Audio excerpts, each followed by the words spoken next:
Bueno, amigardos, aquí estamos de regreso. 7 minutos pasaron de las 11 de la mañana y debo decir que estas combinaciones son de las que más me gustan. Así como existe el jamón y el queso, Sí. así como existe la palta y el limón, así como existe a ver, ¿qué más le podemos sumar? El pancho y el chucrut. De las combinaciones que más me gustan, sobre todo cuando venían del pulpito o el morenito. Sí, la mayonesa y el ketchup. La mayonesa y el ketchup. ¿Perdón? Las criollitas con dulce Oh, de leche. Excelente combinación. Me gusta Excelente mucho la que esa, sumo. ¿eh? La que sumo. Bajonera. Bajonera Así, vieja de las... Saladito con dulce. Oh. Así como me gustan esas combinaciones, también me gusta la combinación de Nacho Pereira, Lautaro Alan y Eugenia Jones, señor. ¿Qué tal? ¿Cómo les va? Hola, ¿Todo bien? Euge. Todo bien. Vengo a contarles un cuento, como siempre, para variar. Con lo que me gustan a mí los cuentos, Eugenia. Bueno, vengo a contarles un cuento que podría haberles contado la semana pasada, pero no me tocaba venir, así que lo traje para esta semana. Bueno. Es un cuento muy lindo. ¿Ustedes se acuerdan de la inundación de Pecuén? Sí, La de Carué. sí. Ponele que sí. ¿Usted no se acuerda? Y yo me acuerdo muy poco de la vida en general. A ver, imaginemos, pensemos. A ¿Se ver. acuerda de algún afiche de los fundamentalistas del aire acondicionado con un matadero en el fondo? Sí. ¿Derruido? Sí. Bueno, en ese lugar que quedó así después de una inundación muy importante que sucedió el 9 de noviembre de 1985. Legendaria, conocida, porque quedó un pueblo literalmente abajo del agua. Bueno, ese mismo año y a los poquitos días, a varios kilómetros de ahí, en otro municipio, en la localidad de Bolívar, estuvo casi a punto de suceder lo mismo. Se pensaba que iba a suceder lo mismo. La historia tanto de Pecuén como de Bolívar, como de distintos lugares de la provincia de Buenos Aires que se inundan recurrentemente año tras año, no empezaron en 1985. De hecho, la otra vez recordaba yo, hablando con el que en ese momento era el intendente de Bolívar, Alfredo Carretero, que a Florentino Ameguino, ¿lo ubican? Sí. Paleontólogo argentino. Tengo un amigo Bueno, de ahí. Ameguino tenía, ya había hecho como todo un trabajo donde él anticipaba que había zonas de la provincia de Buenos Aires que eran inundables. Mirá. Potencialmente inundables, y él tenía como todo un desarrollo de qué era lo que había que hacer. Como no soy ingeniera, pero como buena parte de lo que Ameguino dijo estaba buenísimo, pero no fue. Había que tenerlo en Claro. cuenta lo que decía Ameguino. Habría que tenerlo en cuenta. La cuestión es que el 19 de noviembre de 1985, para que eso no sucediera, el intendente Alfredo Carretero tomó la decisión de volar en 2 tramos la Ruta Nacional 226, y ese Toma. es el cuento que vengo a contar. Pero para, ¿a qué te referís con volar? Volar con dinamita. Y quedó así. A la mierda. Así. Pero explotó un cacho de la Explotó, ruta. sí, y rompió un cacho de la ruta. Es un fenómeno. Todo comenzó unos días antes. A él yo ahora lo vamos a escuchar porque Ajá. este tema, como no es un tema que empezó ahora, de hecho esa zona ya se venía inundada, qué sé yo, cuando él asume como primer intendente de la democracia, Raúl Alfonsín, presidente de la Nación, Alejandro Armendáriz, gobernador, y él, primer intendente de la democracia por la Unión Cívica Radical, Alfredo Carretero, intendente del municipio de Bolívar, decide formar comisiones hídricas para solucionar un problema que él veía que hacia el futuro era de Venía. lo prioritario. Vamos a escucharlo ahora en el fragmento 1, en una entrevista, cómo él explica la importancia que tenía para él y para su gestión el tema del agua. Todo el periodo de los 4 años. Y el segundo proyecto fue un proyecto del peronismo para formar lo que en aquel momento se denominó la Comisión de Agua, que estaba representada por distintos sectores de la sociedad y distintos sectores de representantes de todos los bloques. La relación mía con todos los partidos políticos fue siempre muy buena, extraordinaria. Todos los sectores trabajaron conmigo en un marco de diálogo como debe ser, como para poder resolver especialmente los problemas que son prioritarios y que pasan más allá de lo que puede resolverse en lo cotidiano. Bueno, esto que planteaba Carretero era algo que no era tan usual, porque en esta ida y vuelta de si se inundaba una parte, si se inundaba otra, estaba esta cosa de los enfrentamientos políticos cruzados entre si las obras que se habían hecho en el pasado servían o no, cuán responsables eran las obras que se habían hecho en el pasado de esto que supuestamente iba a pasar o era un peligro que sucediera.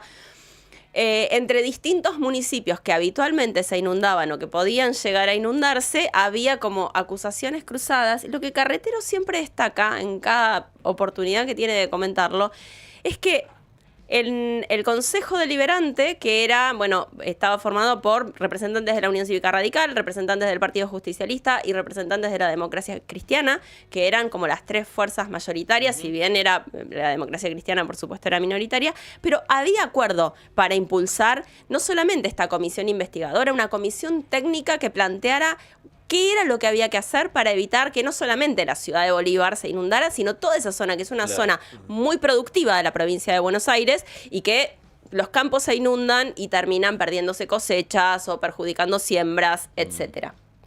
Bueno, el agua venía. El 9 de noviembre Epecuén se había inundado, o sea, era como el agua se viene para acá. Era como una inminencia, un peligro que en cualquier momento podía suceder.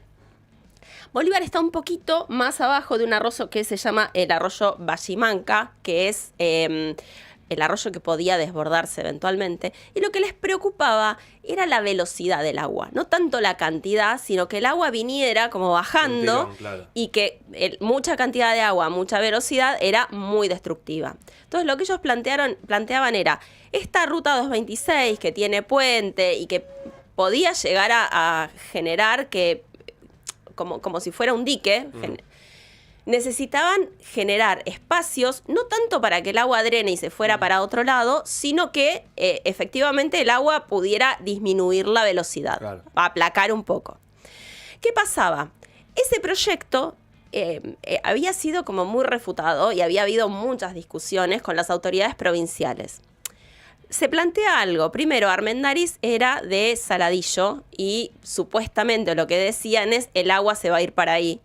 Entonces era como que querían evitar eso. No nos manden el agua a nosotros, por Dios. Claro. Y empezaron, de hecho, Carretero dice, se había juntado hasta con Elba Rulet, con la vicegobernadora, para charlar sobre ese asunto y el proyecto de volar la ruta iba en contra de la legalidad, por supuesto, porque volar una ruta nacional... pero también contra las indicaciones técnicas provinciales, digo, la dirección de hidráulica, obras y servicios, todo lo que quisiera, toda la parte técnica de provincia estaba en contra de hacer eso, porque primero decían no va a suceder, el agua no va a llegar a Bolívar, y después decían, bueno, igual se va a inundar, o sea, no hace falta romper la ruta porque igual va a suceder. O sea, resígnense, busquen medidas de evacuación, como... Fueron cambiando el discurso, pero en ningún momento hubo una aprobación, ni un apoyo, ni nada. De hecho, llegaron fuerzas armadas, gente del ejército, de la Policía Federal, a tratar de impedir que eso sucediera. Pensemos, chicos, 1985, que las Fuerzas Armadas se te paren en la puerta del pueblo... No era lo mismo que... O sea, en ninguna circunstancia da igual. No, claro, pero en 1985, que hacía media hora habían estado en el gobierno, la realidad es que el peso del ejército era muy importante.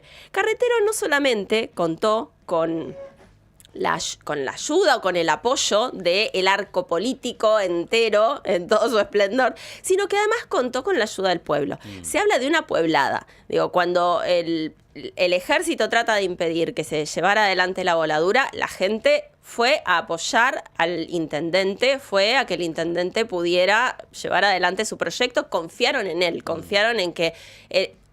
además el intendente es ingeniero civil. Claro. Entonces confiaban en esos saberes también. Yo quiero que escuchemos ahora el testimonio del fragmento 2 de Alberto Amado, que es exdirector de Obras Públicas de ese momento, para que cuente un poquito cómo era el panorama. Y entendíamos que había que tomar una decisión que era sencilla técnicamente, porque la verdad que no era muy difícil de entender, que lo que estábamos haciendo era abrir algunas brechas en la ruta 226 para, digamos, provocar que las aguas siguieran su curso natural, nada más que eso. No estábamos desviando ni haciendo nada artificial que cambie lo que era natural en el agua, que era pasar por la ruta 226. De hecho... Cuando lo escuchás a él, te lo embeleza un poco. Sí, no, pero digo, le está contestando un poco a todas esas voces que planteaban que estaban desviando el agua. Y él en realidad lo que decía es, no, lo que estamos haciendo es que el agua un poco vaya por el curso por el que iría naturalmente y que el ser humano haciendo rutas, planteando puentes y distintas situaciones para poder hacer vivibles esas zonas que tienen agua, quizás podría desviar o ha desviado. La idea era que no se inundara la ciudad, que no fuera un segundo desastre económico, humano, de todo tipo. Bueno, la cuestión es que empiezan primero tratando de ver cómo iban a llevar adelante esa voladura en los tramos. Ya tenían más o menos los lugares en donde tenían que hacerlo. Empezó a ayudarlos una empresa que estaba haciendo una obra en una ruta cercana, pero como las autoridades provinciales no estaban a favor en absoluto, se fueron. Claro. Y empezaron a buscar con las máquinas que tenían, con lo poco que tenían en el pueblo. Llegaron a llamar a un pocero, de los que hacen los pozos para el agua, para que le hiciera los pozos para poner la dinamita. Con la dinamita hay ahí como una situación un poco extraña, un poco mítica, porque es de dónde salieron 700 kilos de dinamita. Claro. Uy, Dios. Versiones varias circulan, pero aparecieron 700 kilos de dinamita. ¡Wow! ¡Magia! Primero intentaron volarla desde arriba, o sea, haciendo como si fueran unos pequeños agujeros, pero no lo lograron. Finalmente lograron poniendo dinamita con unos pozos, haciendo un pozo transversal como por debajo de la ruta. Yo les quiero mostrar ahora en el fragmento 3 los preparativos y cómo volaron la primera voladura. ¿Ven? Que están ahí en ese costadito. Con pozos, con agujeros. Con agujeros, ahí estaban poniendo... me parece que avanza en el video, ¿eh? Eso. Ahí va. La dinamita. Ahí está la dinamita. Tipo marca Acme. Es terrible que, esto. bueno, obviamente tuvieron que conseguir quien supiera manejar la dinamita, Claro. porque no es el correcaminos y el coyote No, que pones el por cartucho, Dios. le prendés fuego y va. Ahí está. Una de las personas que fue para tratar de ayudar con ese procedimiento es un bolivarense que hoy es una especie de héroe local, Juan Carlos Velomo. Juan Carlos Velomo fue a ayudar con todo ese procedimiento y falleció, es la única víctima, pero no por... Si avanza un poquito o se cortó antes. Por favor, se ve cuando hace... Sí, se ve la voladura. Quiero ver cómo vuela. Parecen supositorios. Sí, es verdad. Me imaginé dinamita Dinamita de la tradicional. Bueno, no, eso, son toda como esa era dinamita. Ahora al final van a ver cómo vuela la primera voladura. ¿Y Velomo de qué falleció? Se ahogó. Se cayó de una lancha y se ahogó. no, No tenía nada que ver con la Qué dinamita. paradoja. Sí, mientras siga avanzando ahora lo van a ver. Bueno, la cuestión es que finalmente en 2 tramos lograron hacer la voladura. Miren cómo la ataban con Muy cinta de papel, artesanal, además. muy Era artesanal todo con todo. lo que tenían. Además es Cero terrible que técnica. hayan hecho La esto. cinta de papel del chino, que está a 4 Que lucas. Tal cual, y lograron finalmente volar en 2 tramos y evitar que el agua entrara en Bolívar. A ver. Son unos capos. Además, ¿qué hiciste hoy? Dinamité una ruta. Dinamité una ruta. Por supuesto, después de eso, que salió Ahí bien. viene, miren. a ver. Ay, por Dios, me muero. Uy, quiero ver este momento. Este momento va a ser terrible. ¡No! Primera explosión. Primera explosión. Después hacen otra, a unos pocos kilómetros. Finalmente el agua escurre, logran que Bolívar no se inunde. Apenas Qué hubo un bien. poco de agua en las zonas más periféricas y nada más. Velomo fallece.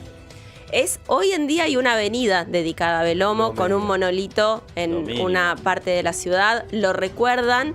Este año se cumplieron 40 años y estas imágenes son de un documental que se llama Juan Carlos Velomo, el nombre de una epopeya, donde no solamente hablan de Velomo y de quién era para la ciudad y de quién fue después, porque todos los años se organiza un homenaje en nombre de Juan Carlos Velomo para recordarlo comunitariamente. Claro. Como Claro. todo Bolívar tiene un recuerdo muy importante de esta persona, sino también para tener testimonios entre los que están, bueno, funcionarios de la época, por supuesto el intendente, gente común que vivió la época y que vivió el miedo, la angustia, Claro. porque si bien no es como ahora que había reels por todos lados en Instagram suponiendo sobre qué pasó en Epecuén, pero sí estaba esa noticia, sí estaba ese miedo, sí estaba que el agua se veía venir y seguía avanzando y seguía creciendo, y el agua en las casas, las personas que hayan vivido o hayan imaginado una inundación, todos sabemos que es muy tremendo.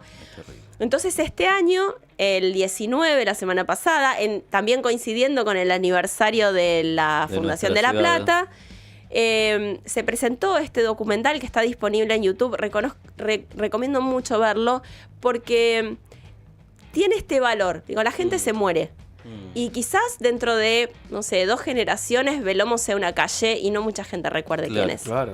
Entonces me parece que está bueno contar esta historia, asociarla a otra historia también de la provincia de Buenos Aires, ver cómo muchas veces los acuerdos políticos son importantes a la hora de sostener la representación y el cuidado del lugar que estás gobernando. Como un intendente, a pesar de ser del mismo signo político que el gobernador y que el presidente de la nación, priorizó la población del lugar que gobernaba antes que estar de acuerdo o en desacuerdo con el gobierno provincial en ese momento. Y sí me parece que tiene una edición muy, muy linda, a mí me gusta mucho, pero que tiene esto, tiene un montón de testimonios de personas comunes, de funcionarios, de personas que tuvieron responsabilidad, de técnicos, que nos dan cuenta de una situación que todavía en la provincia de Buenos Aires sigue siendo un problema, porque esa zona al día de hoy está inundada y en emergencia. Entonces me pareció que estaba bueno contar esta historia, traérselas a ustedes, que la conozcan y recomendar mucho, con mucho fervor, este documental, Juan Carlos Velomo, El nombre de una epopeya. Terrible, Euge, Claro, me encantó. Qué lindo un cuento, pero que tuvo de todo. Tuvo verdad acción, que sí. tuvo explosiones, tuvo política. Increíble, Euge, gracias. Gracias a ustedes. Bueno, y en nombre de Juan Carlos Velomo nos vamos a una tanda, entonces. Nosotros también lo Aguante veneramos. Velomo. Fenómeno, héroe. Gente de tanda pequeña, ya venimos.